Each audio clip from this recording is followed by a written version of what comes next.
Hola a todos, bienvenidos a un nuevo episodio del podcast Terror cerca de ti. Como cada capítulo, quiero agradecer a todos los que semana a semana escuchan el podcast, así como dar la bienvenida a los que lo hacen por primera vez. No olviden seguirme en Spotify y calificar y dejar un comentario en iTunes. Esto ayuda a que el podcast llegue a más personas.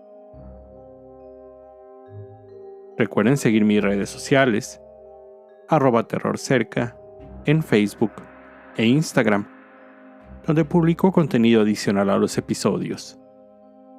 Y junto con el correo electrónico, terrorcercadeti@gmail.com, es la forma en que me pueden hacer llegar sus sugerencias de historias o sus propios relatos. Esta es la historia de esta semana. Los hermanos José, Ángel y Lorenzo Salvo pertenecían a una familia italiana que había migrado a Uruguay.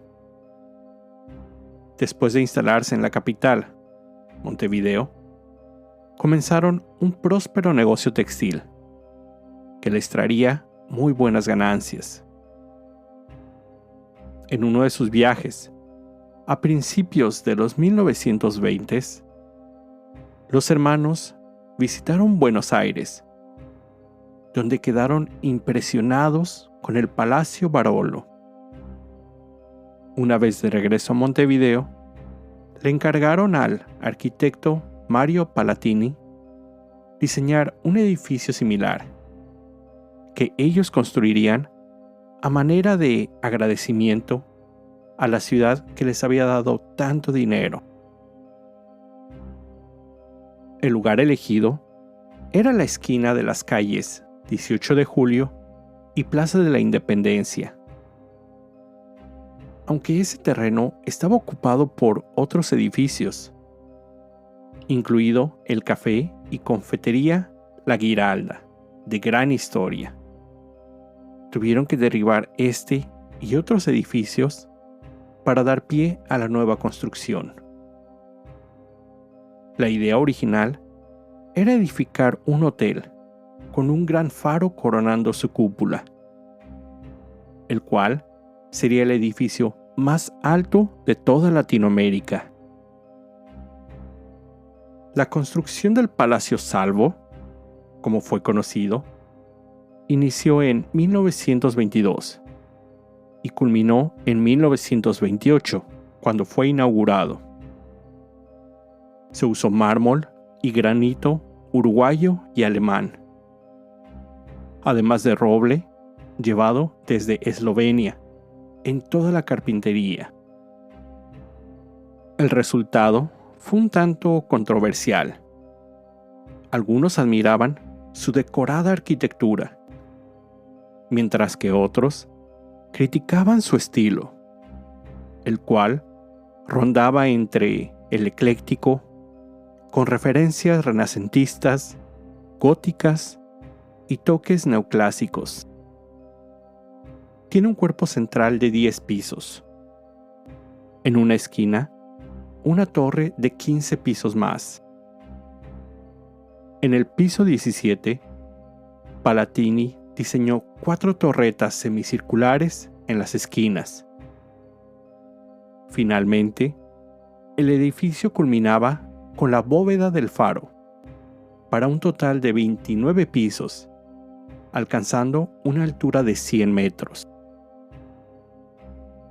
Como mencioné, la idea era crear el primer hotel 5 estrellas. Pero desde un inicio, los planes se fueron complicando. Solo los primeros pisos se usaron como habitaciones de hotel, los últimos como departamentos en renta. En el sótano, que hoy funciona como estacionamiento, se estableció un teatro, donde se presentaban los artistas más populares de la época. El primer piso tenía un salón de baile, donde la juventud montevideana se reunía al ritmo de la música. En el 10º piso se instaló un restaurante con increíbles vistas panorámicas de la ciudad.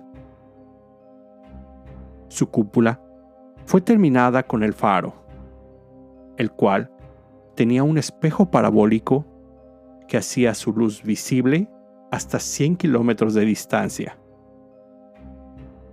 La fachada contaba con numerosos detalles decorativos, esculturas, columnas y relieves. Durante finales de la década de los 30 e inicio de los 40, el edificio fue hogar para un gran número de personalidades, artistas, intelectuales e incluso políticos.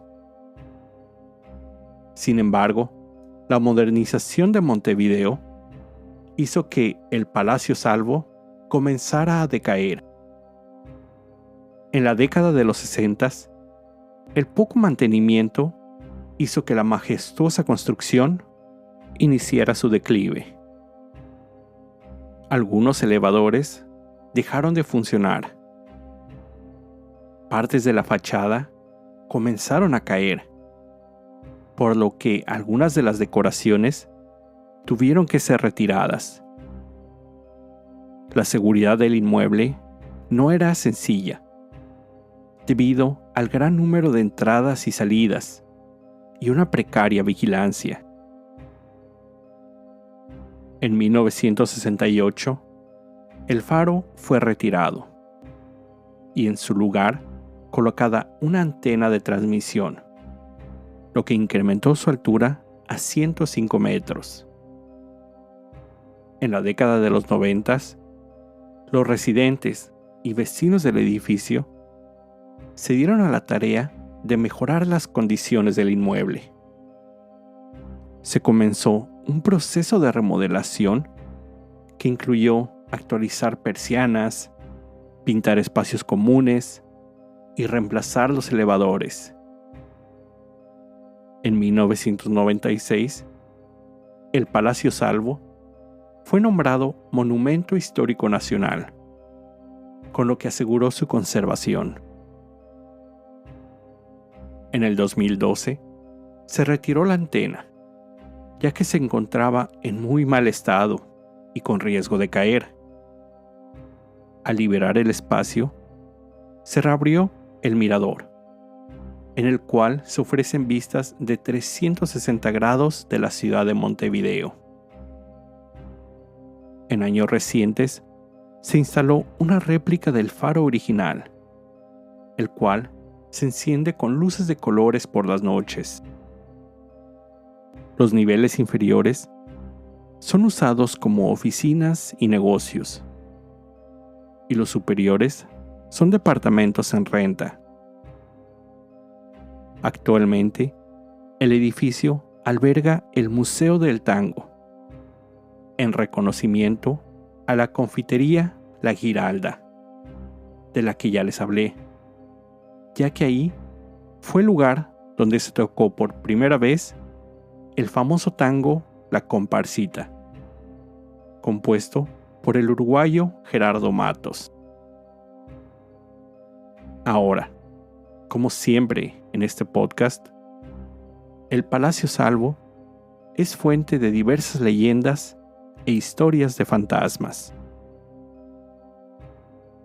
La leyenda cuenta que en abril de 1933, a solo pocos años de haber abierto sus puertas, José Salvo, uno de los empresarios encargados de iniciar la construcción de este inmueble, fue atropellado en las calles de Montevideo, cerca del edificio. Él fue llevado al hospital, donde murió 20 días después. Se cuenta que el accidente fue planeado por Ricardo Bonalpec, un cantante de tango que conocía a María Elisa Salvo, hija de José. En algunas versiones se cuenta que María sufría de problemas mentales y en otras que tenía bajo coeficiente intelectual. Cuando Ricardo se enteró que María era hija de uno de los empresarios más adinerados de la ciudad, se casó con ella y planeó asesinarlo para quedarse con el dinero de su suegro. Tiempo después de la muerte de José, se logró identificar al conductor del auto, quien confesó que Ricardo le había pagado para atropellarlo. Gastón Geymonat, guía de recorridos de una empresa llamada Misterios del Salvo, cuenta que Ricardo planeó e intentó asesinar a José en 6 ocasiones, fallando las primeras 5. Se dice que el fantasma de José regresa al Palacio Silvo para poder disfrutar de su obra, algo que no pudo hacer en vida. Aquellos que se han topado con el espectro dicen que es un fantasma bueno, que ayuda a los habitantes del edificio.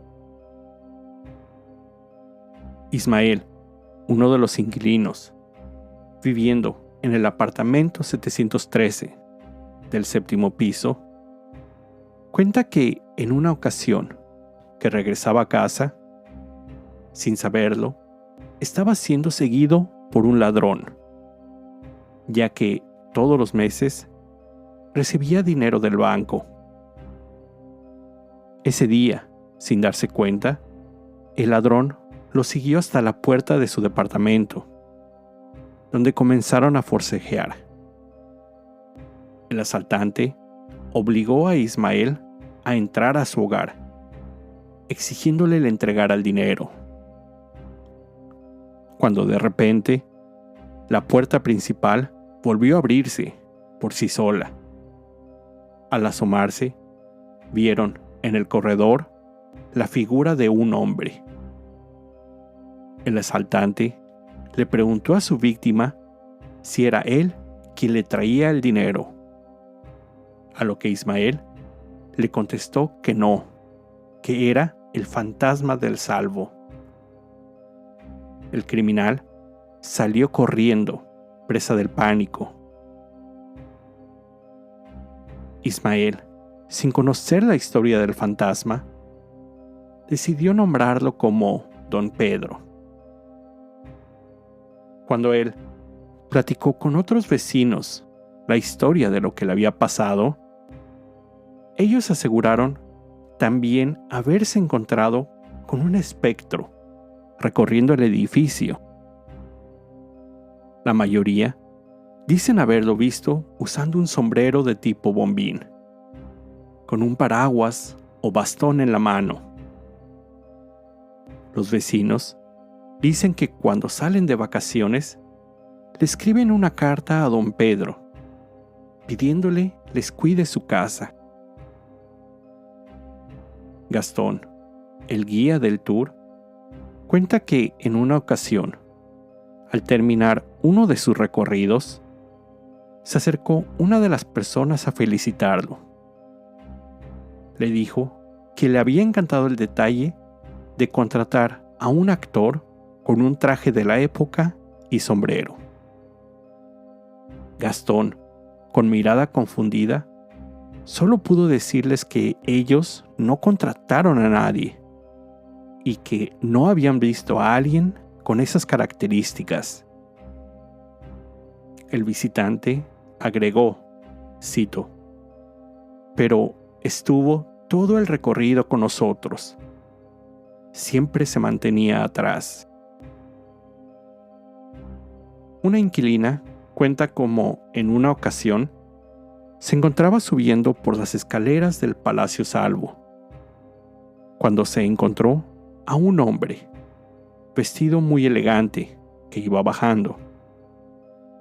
Ella, al verlo pasar, no lo reconoció, por lo que sintió algo de desconfianza.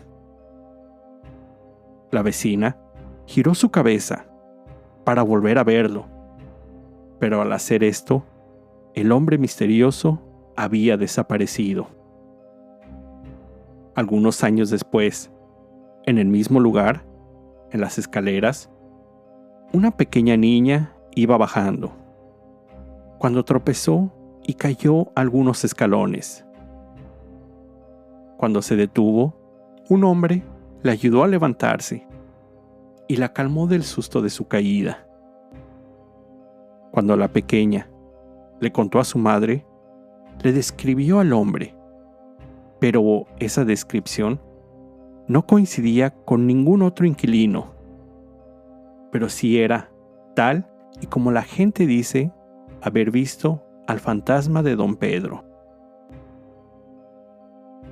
Además del famoso fantasma, visitantes e inquilinos afirman haber experimentado otros fenómenos. Muchos dicen escuchar voces en habitaciones que se saben están vacías. Algunas puertas se cierran de golpe cuando no hay corrientes de aire.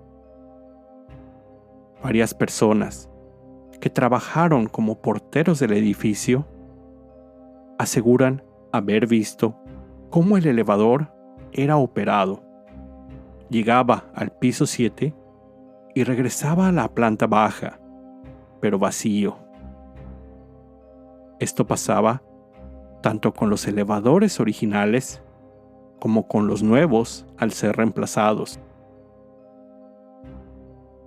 Un hombre que no quiso dar a conocer su identidad realizó una investigación sobre el palacio, en la que sacó muchas fotos del inmueble. En una de tantas fotos aparece una silueta borrosa de un hombre, con atuendo de otra época, aunque no coincidía con la descripción de Don Pedro. La silueta estaba parada en uno de los rincones del vestíbulo. El investigador envió la fotografía a Jorge Gil, entonces administrador del edificio, para preguntarle si él reconocía al hombre de la imagen. Jorge declara que, de manera extraña, la fotografía fue borrada de su computadora en 3 ocasiones. Cuando la recibía, el archivo desaparecía de su disco duro. Solo a la 4ª ocasión, Jorge pudo finalmente abrir la imagen, en la que no reconoció al famoso fantasma de Don Pedro. Otro inquilino, que vivió en el Palacio Silvo por más de 20 años, dijo que en varias ocasiones se encontró con el espectro de una mujer muy alta, de tez blanca, pálida. El fantasma tenía grandes ojos redondos de color violeta. La mujer fue vista junto a Don Pedro en algunas ocasiones, pero al igual que él, ella no parecía ser amenazadora. Siempre daba la sensación de calma cuando aparecía. En otras leyendas, se sabe que Palanti, el arquitecto que diseñó el edificio, incluyó muchos detalles de decoración que hacen referencia a la Divina Comedia de Dante Alighieri. De acuerdo a la revista uruguaya Dossier, el edificio, cito, esconde en tantas molduras y decoraciones interiores, en los capiteles de sus extrañas columnas, en su forma redondeada, en aspectos numéricos de pisos y ventanas, una simbología de carácter alquímico. En sus decoraciones se pueden encontrar animales monstruosos, criaturas marítimas inquietantes, entre muchos otros. La bóveda principal del Palacio Salvo está acompañada de las 4 torres menores. las cuales se dice hacen referencia al Atanor, el horno usado en la alquimia. Otra de las tragedias sucedidas en el Palacio Salvo es la de Inés González Zubiaga. Inés, poeta uruguaya, editó un pequeño libro que le trajo algo de fama. Durante la década de los 80s, fue conocida por su valentía al escribir poesía lésbica. Vivió en el edificio, sola. Habitaba un pequeño departamento interior, es decir, sin ventanas que dejaran entrar la luz del sol. A mediados de esa década, tomó la trágica decisión de arrojarse por el pozo del aire del edificio, terminando con su propia vida. A pesar de las tristes historias que se cuentan del Palacio Salvo, hay muchas personas que creen que habitar en este edificio les trae buena suerte. Hay quienes dicen que aquellos que eran muy malos estudiantes, al vivir en el Palacio Salvo, mejoraron sus calificaciones. Empresarios dicen que su suerte en los negocios cambió desde el momento de rentar en el inmueble. Algunas mujeres cuentan haber encontrado a su príncipe azul solo por vivir ahí. Pero la leyenda dice que esta fortuna tiene que ser ganada, ya que aquellos que se mudan del edificio tienen que saludar a las puertas, y una vez que lo dejan, tienen que agradecer al salir. La leyenda dice que quien no lo hace sufrirá de terribles consecuencias. Esta fue la historia del Palacio Salvo en Uruguay. Con esto llego al final de este episodio. Como siempre, te recuerdo estar alerta de todo lo que pasa a tu alrededor, ya que el terror está donde menos te lo esperas. El terror está cerca de ti. Cuando el miedo se convierte en terror, hay una historia que contar.